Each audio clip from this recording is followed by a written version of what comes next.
हमें चुनौतियों से टकराना होगा।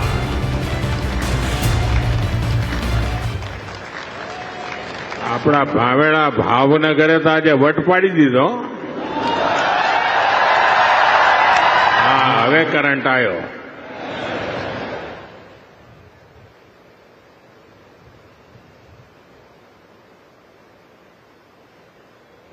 અહીંયા હું જોઉં છું કે પેન્ડલની બહાર માનવ સમુદ્ર દેખાય છે બધો. इतनी बड़ी संख्या में आप सब आशीर्वाद देने आए, मैं आपका बहुत बहुत आभारी हूं. साथियों, ये कार्यक्रम तो भावनगर में हो रहा है, लेकिन ये कार्यक्रम पूरे हिंदुस्तान का है.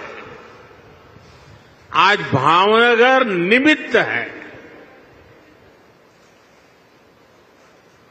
और पूरे भारत में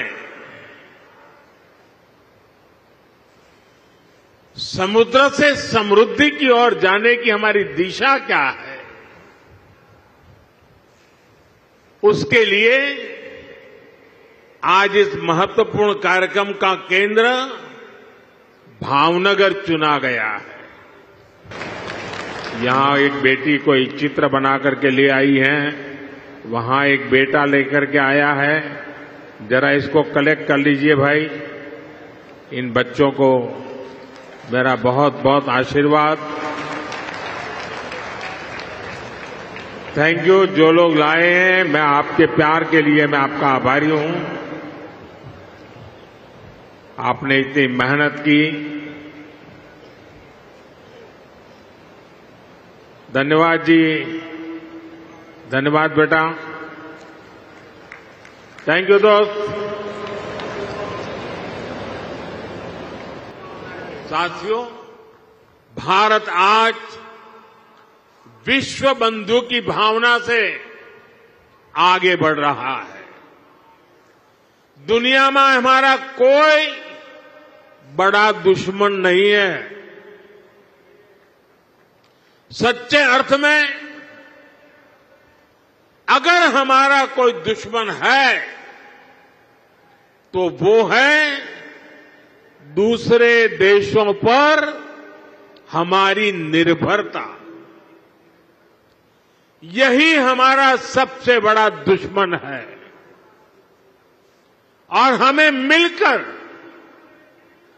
भारत के इस दुश्मन को निर्भरता वाले दुश्मन को हराना ही होगा. हमें ये बात हमेशा दोहरानी है. जितनी ज्यादा विदेशी निर्भरता, उतनी ज्यादा देश की विफलता. विश्व में शांति, स्थिरता और समृद्धि के लिए दुनिया की सबसे बड़ी आबादी वाले देश को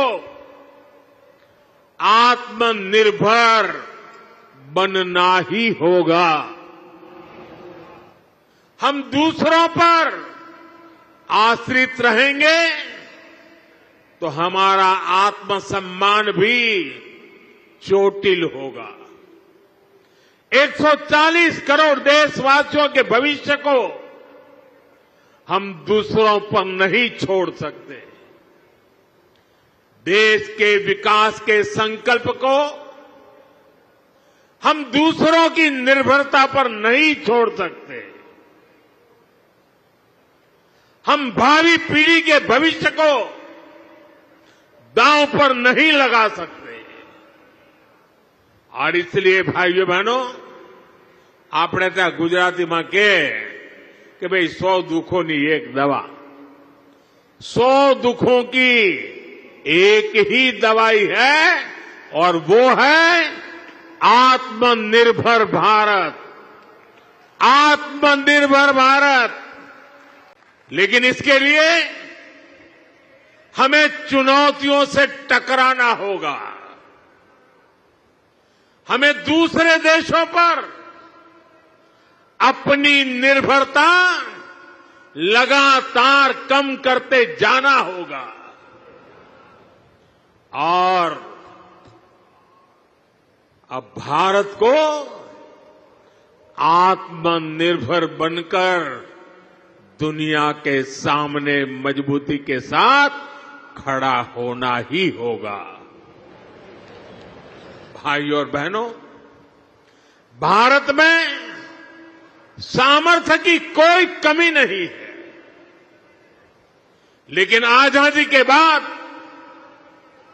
कांग्रेस ने भारत के हर सामर्थ्य को नजरअंदाज किया।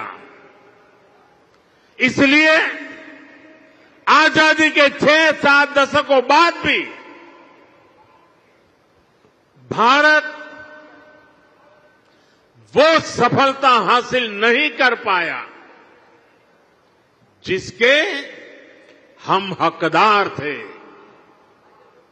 इसके 2 बड़े कारण रहे।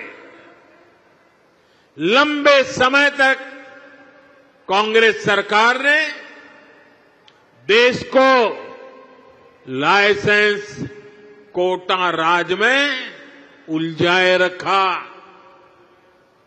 दुनिया के बाजार से अलग थलग रखा और फिर जब ग्लोबलाइजेशन का दौर आया तो सिर्फ इंपोर्ट का ही रास्ता पकड़ लिया गया और उसमें भी हजारों लाखों करोड़ों के घोटाले कर दिए गए। कांग्रेस सरकारों की नीतियों ने देश के नौजवानों का बहुत नुकसान किया। इन नीतियों ने भारत की असली ताकत को सामने आने से रोक दिया।